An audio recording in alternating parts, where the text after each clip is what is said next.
लोग ने मेरा लास्ट वीडियो यानी कि बिल्स ऑफ एक्सचेंज का पार्ट 1 नहीं देखा है तो प्लीज़ पार्ट 1 चेक कीजिए, उसे लाइक कीजिए, सब्सक्राइब कीजिए, शेयर कीजिए। Welcome all. हम लोग अभी आगे बढ़ेंगे। लास्ट वीडियो में हमने सीखा था कि बिल्स ऑफ एक्सचेंज का स्पेसिमेन क्या था, वहाँ पर हमने एंड किया था। इस लेक्चर में हम लोग कुछ नई चीज़ों से डील करेंगे। स्टार्ट करते हैं। Types of acceptance. फर्स्ट है जनरल एक्सेप्टेंस, सेकेंड है क्वालिफाइड एक्सेप्टेंस। फर्स्ट देखते हैं जनरल एक्सेप्टेंस।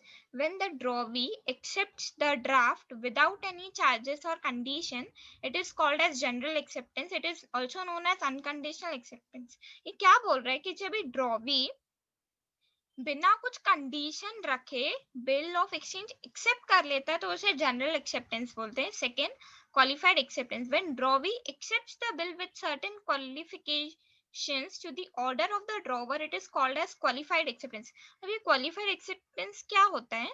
जब ही ड्रॉवी कुछ एक्सेप्ट कर रहा है तो कुछ कंडीशंस रख के एक्सेप्ट कर रहा है। अभी सपोज बिल ड्रॉवर ने 50,000 का ड्रॉ किया है तो ड्रॉवी जो है वो 50,000 के लिए एक्सेप्ट नहीं करेगा, वो 45,000 के लिए एक्सेप्ट कर रहा है। वो बिल एक्सेप्ट जरूर करेगा बट वो अपनी कंडीशंस रखेगा। इसे कहते हैं क्वालिफाइड एक्सेप्टेंस। ठीक है, आगे बढ़ते हैं। Following are the types of qualified acceptance. Qualified as to time, qualified as to place, qualified as to amount, qualified as to parties, qualified as to condition। ठीक है, ये 5 टाइप्स है क्वालिफाइड एक्सेप्टेंस के लिए। स्टार्ट करते हैं। Qualified as to time. When drawee accepts the bill subject to change in tenure और term of bill, it is known as qualified acceptance as to time.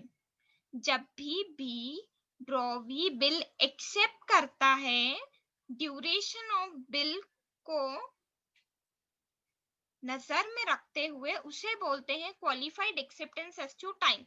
अभी qualified acceptance as to time का example में अगर दूं तो suppose drawer ने bill draw की है 7 मंथ्स के लिए, लेकिन जो ड्रॉवी है वो 12 मंथ्स के लिए एक्सेप्ट कर रहा है तो इसे कहेंगे हम qualified acceptance as to time. Second आते हैं qualified as to place.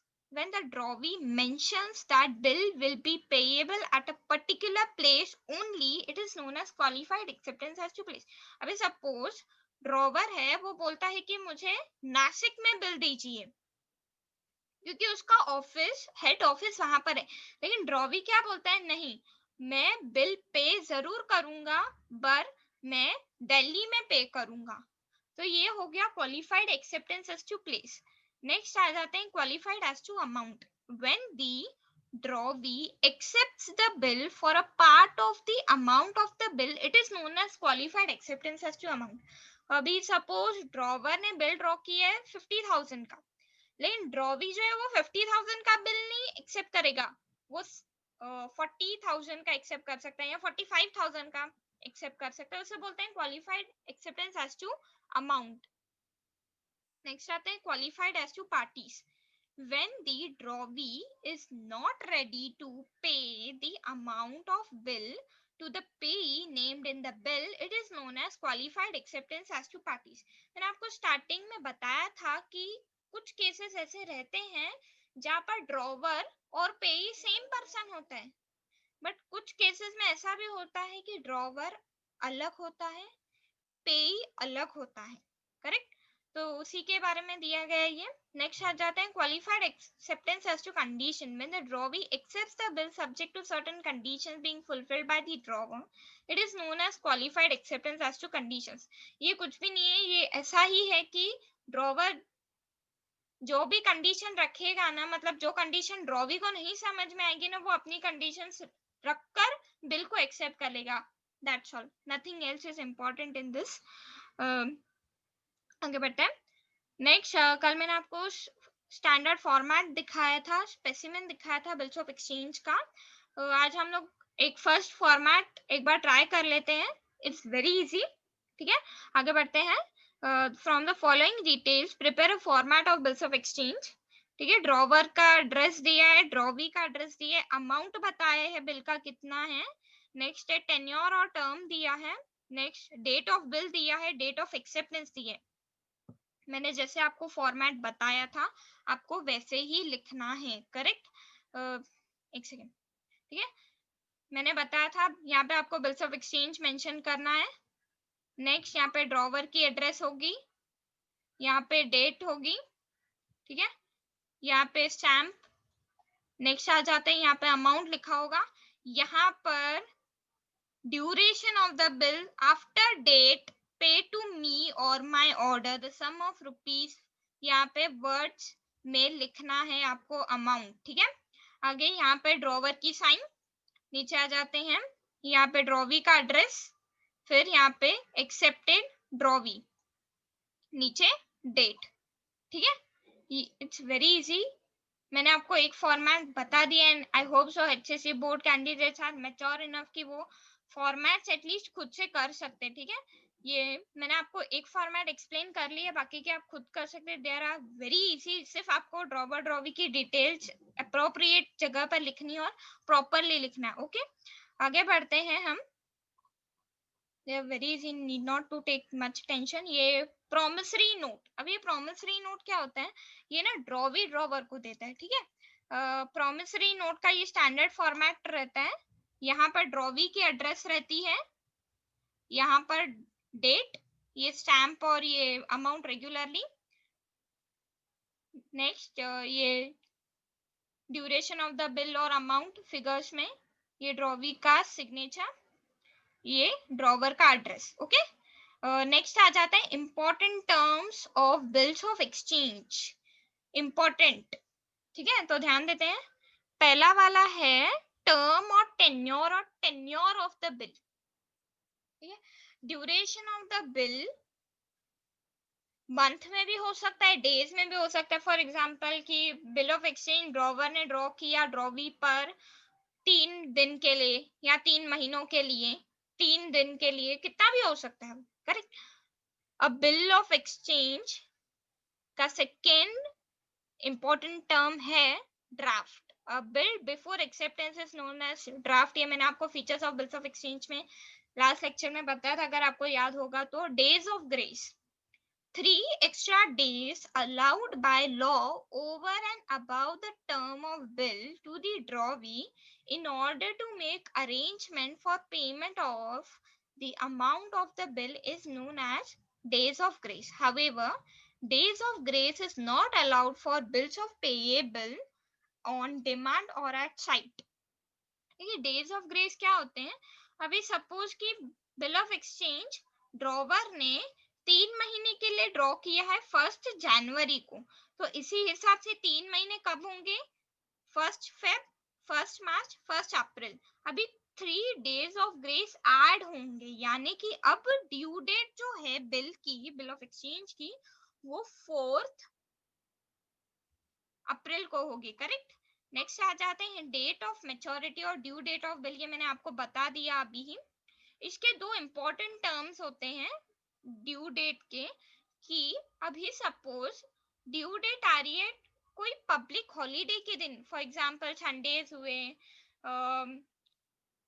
Republic day 26 January, that is 15 अगस्त हुआ, तो ये सब दिन जब भी ड्यू डेट इस दिन पर आती है, जो उन लोग का ड्यू डेट रहता है वो एक दिन पहले हो जाता है। सपोज 15 अगस्त है तो बिल का ड्यू डेट 14 अगस्त हो जाएगा, करेक्ट।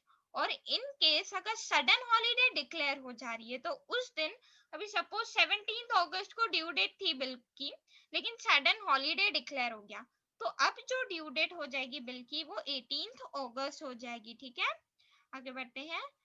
अभी टाइप्स ऑफ ड्यू डेट मैंने बताया आपको। टाइप्स ऑफ ड्यू डेट क्या होता है, जब हम डेज ऑफ ग्रेस ऐड नहीं करते, उसके पहले जो हम कैलकुलेशन करते हैं उसे नॉमिनल ड्यू डेट बोलते हैं। जैसे कि मैंने बताया 3 मंथ्स आपको कैलकुलेट करना है 1 जनवरी, तो आपका हो जाएगा 1 अप्रैल, ठीक है।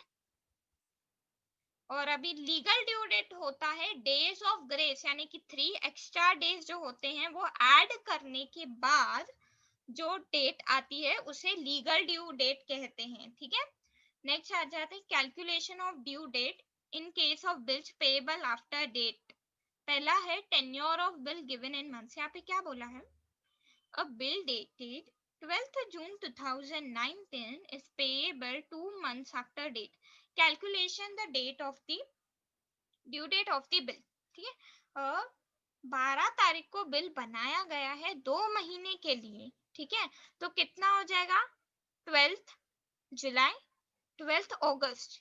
3 दिन हम ग्रेस डेज अलाउ करेंगे. ठीक है, तो हो जाएगा 15 अगस्त. लेकिन 15 अगस्त को since it's an public holiday 15 अगस्त को डिक्लेयर नहीं की जाएगी इस बिल की ड्यू डेट. इस बिल की ड्यू डेट होगी 14th अगस्त, एक दिन पहले. करेक्ट. अभी tenure of bill given in days. Second आ जाते हैं. A bill dated 14th December 2019 is payable after 90 days. Calculation the due date of the bill.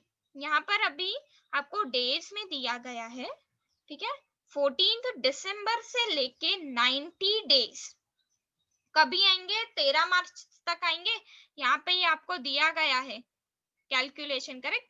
Next 3 days हम उसमें ऐड करेंगे, इसीलिए हमारी जो लीगल ड्यू डेट हो जाएगी वो क्या हो जाएगी?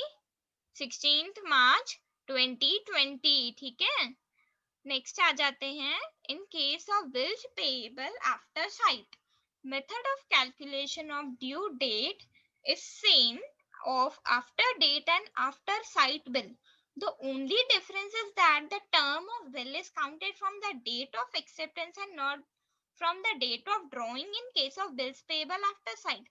अभी bills payable after sight में ना कैलकुलेशन ड्यू डेट की थोड़ी सी अलग होती है. सिर्फ अभी सपोज ड्रॉवर ने बिल ड्रॉ किया 1 जनवरी को, लेकिन जो ड्रॉवी है उसने बिल एक्सेप्ट कब किया? 15 जनवरी को. तो अब जो ड्यू डेट हम कैलकुलेट करना स्टार्ट करेंगे, हम 15th जनवरी से स्टार्ट करेंगे. ठीक है, ये इसका एग्जांपल दिया गया. और हम 3 दिन डेज ऑफ ग्रेस जरूर ऐड करेंगे. ठीक है. नेक्स्ट आ जाते हैं. Holder, any person who is in possession of bills of exchange and is entitled in his own right to receive the amount thereon is known as holder. जो बंदा या बंदी बिल की पोजेशन जिसके पास है उससे ही बिल का होल्डर कहा जाता है. होल्डर इन ड्यू कोर्स ज्यादातर वैल्यूएबल कंसीडरेशन के लिए ही रहता है. ठीक है, यानी कि गुड सेल किए उसके बदले में बिल्स ऑफ एक्सचेंज ड्रॉ किए एंड ऑल. ठीक है, अभी बिल्स ऑफ एक्सचेंज के एप्लीकेशन हम लोग बिल्स ऑफ एक्सचेंज के टाइप्स देखेंगे. Trade bill, a bill of exchange which is drawn by a creditor on his debtor with valuable consideration is known as trade bill. It is a bill drawn and accepted for genuine trade transactions. ठीक है, ये bills of exchange वही है जो हम सीख रहे हैं. ठीक है, आगे आ जाते हैं. accommodation bill. accommodation bill, a bill of exchange which has been drawn for mutual financial accommodation of parties involved in is known as accommodation bills. Such bills are drawn and accepted without any valuable consideration. The main objective of such bill is to oblige friends. Accommodation bill क्या होता है friends? जब दो parties को ना पैसों की जरूरत होती है ना, वो दो पार्टीज क्या करते हैं? वो एक दूसरे पर बिल ड्रॉ करते हैं विदाउट एनी कंसिडरेशन. यानी कि यहाँ पर कुछ बाइंग और सेलिंग ऑफ गुड्स कुछ भी नहीं होता है. वो सिर्फ म्यूचुअल फाइनेंशियल अकोमोडेशन के लिए ये दो पार्टीज बिल एक दूसरे पर ड्रॉ करती हैं और एक्सेप्ट करती हैं. ठीक है. Inland bill, a bill of exchange which is drawn between two parties that are located or reside in the same country and thus are made payable in the same country is known as inland bill of exchange. अभी जो bill draw भी होता है accept भी होता है एक ही country में, उसे कहा जाता है इनलैंड बिल. फॉरेन बिल क्या होता है? A bill which is drawn in one country and made payable in another country is known as foreign bill. For example, a bill drawn in India and is made payable in Australia or vice versa. For example, आपको दिया गया है कि अगर drawer India में bill draw कर रहा है तो वो ऑस्ट्रेलिया में पेएबल है, that is foreign bill. Correct. अब further classification of bills of exchange are as follows. अभी बिल्स ऑफ एक्सचेंज का फर्दर क्लासिफिकेशन ये है। आफ्टर डेट बिल, अभी आफ्टर डेट बिल क्या होता है देखते हैं। After date bill is payable at a fixed period. The due date of this bill is calculated from the date of drawing.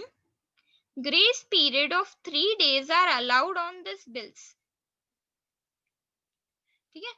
After side bill, the due date of this bills calculated from the date of acceptance. Grace period of 3 days are allowed on this bills.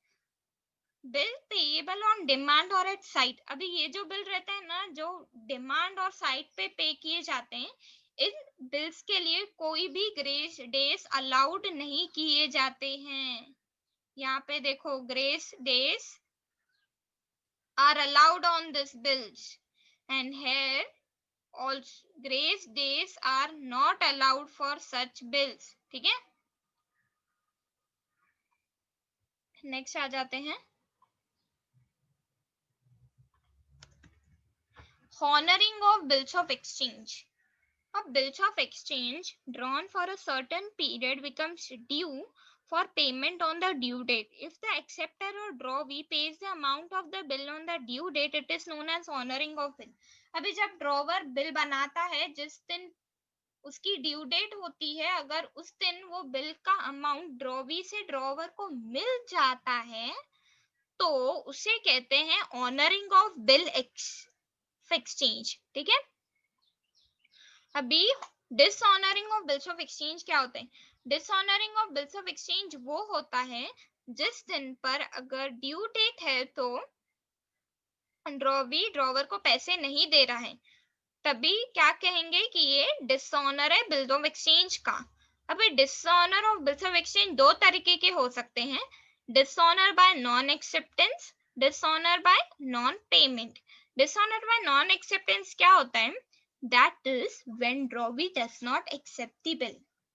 कुछ cases ऐसे भी होंगे कि bill of exchange का due date आ चुका है but bill अभी तक एक्सेप्ट ही नहीं हुआ है, इसीलिए वो डिसऑनर हो गया। ठीक है, नेक्स्ट आते हैं डिसऑनर बाय नॉन पेमेंट, यानी कि when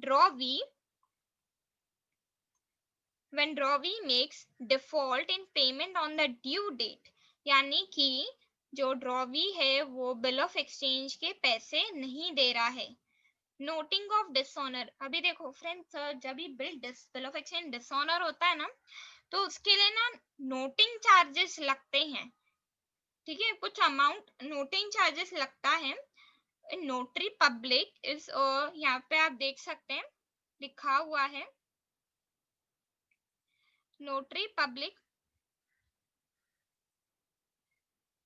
give me a minute friends.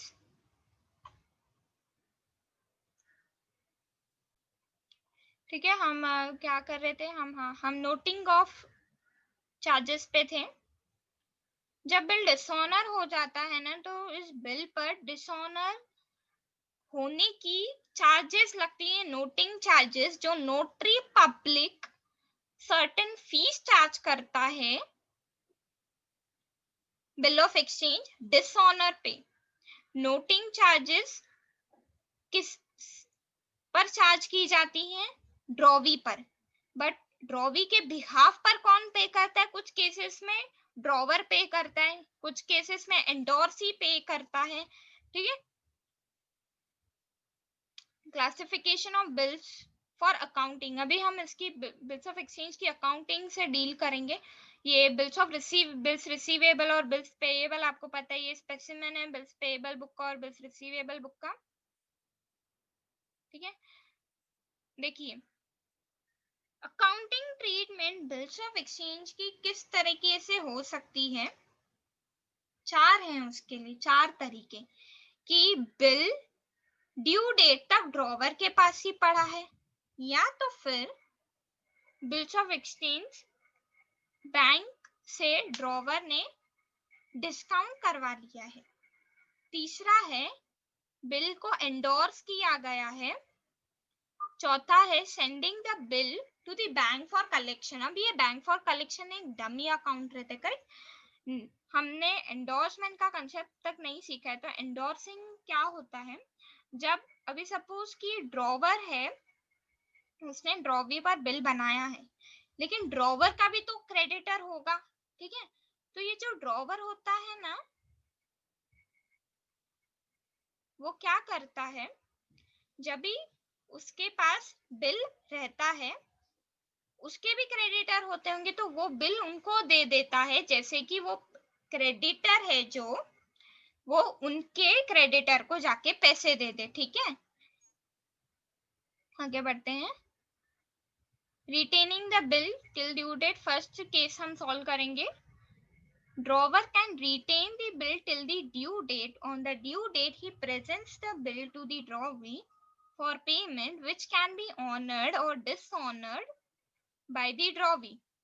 अभी कैसे होता है उसकी अकाउंटिंग ट्रीटमेंट हम सीखेंगे। सेलर सेल करता है गुड्स क्रेडिट पे बायर को, फिर जो सेलर रहता है वो बिल ड्रॉ करता है डेटर या ड्रॉवी पे, ठीक है। नेक्स्ट हो जाता है ड्रॉवी बिल एक्सेप्ट करता है, फिर बिल की पेमेंट होती है ड्यू डेट पे, ठीक है। ये सिर्फ उसके ट्रांजैक्शन है। यहाँ पर हम जर्नल एंट्रीज सीखेंगे, ठीक है। पहली ट्रांजैक्शन है फ्रेंड्स, इन जर्नल एंट्रीज को आपको रट्टा मारने की बिल्कुल भी जरूरत नहीं। अगर आप एक बार इसे ध्यान से समझ लेंगे ना, you people are not required to memorise it, ठीक है।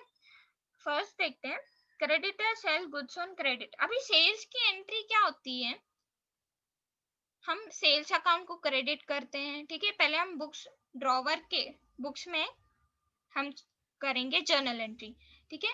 तो हम पहली एंट्री क्या करेंगे, debtors account debit to sales account, यानी कि जो हमारा डेटर है, हमारा डेटर कौन है, ड्रॉवी हमारा डेटर है, तो डेटर्स अकाउंट डेबिट या फिर drawee's account debit to sales account, हमारे लिए सेल्स है।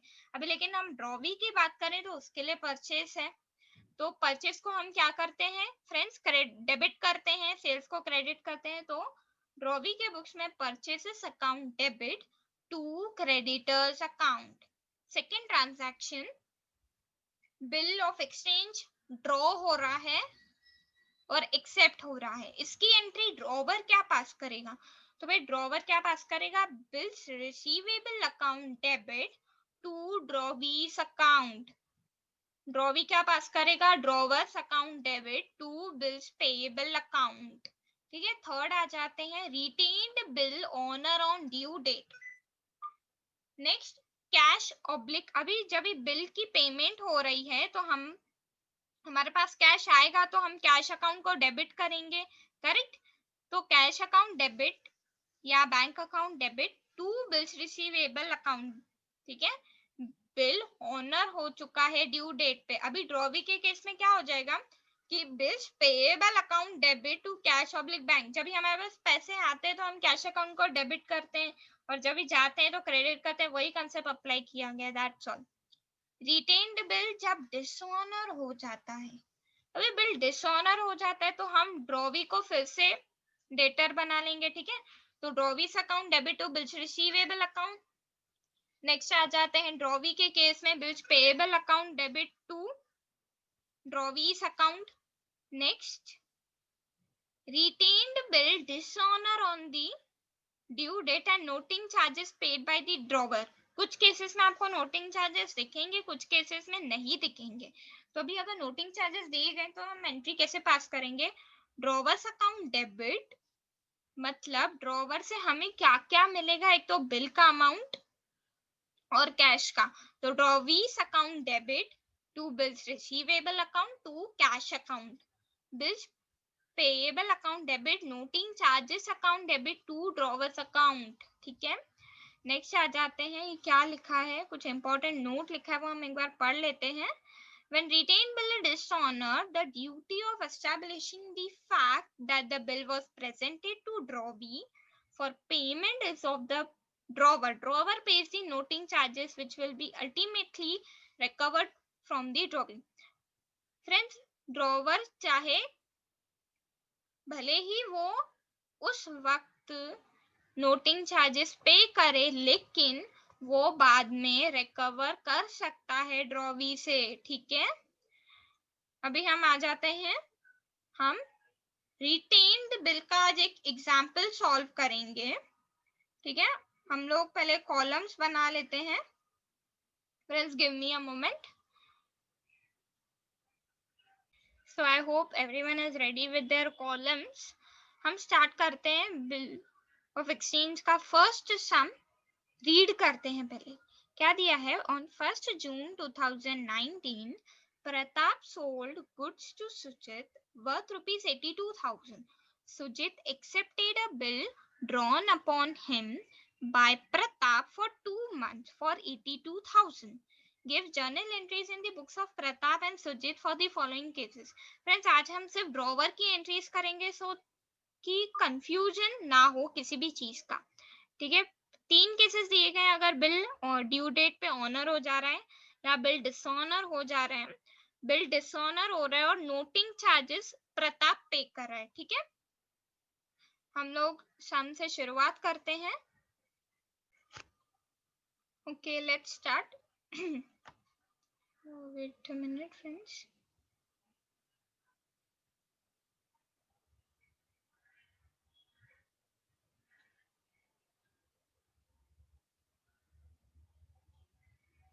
हम बहुत आगे चले गए, थोड़ा पीछे आ जाते हैं। हम ये सम सॉल्व करने वाले थे, करेक्ट, ठीक है। Bill is honoured on the due date. Friends हम ड्रॉवर के केस में अभी कुछ सेल किए जा रहे हैं, तो हम क्या एंट्री पास करेंगे, सेल्स की एंट्री पास करेंगे। ड्रॉवर सेल्स की एंट्री क्या पास करेगा, तो भाई drawee's account debit, that is Sujit's account debit to sales account, ठीक है, 82,000 के लिए।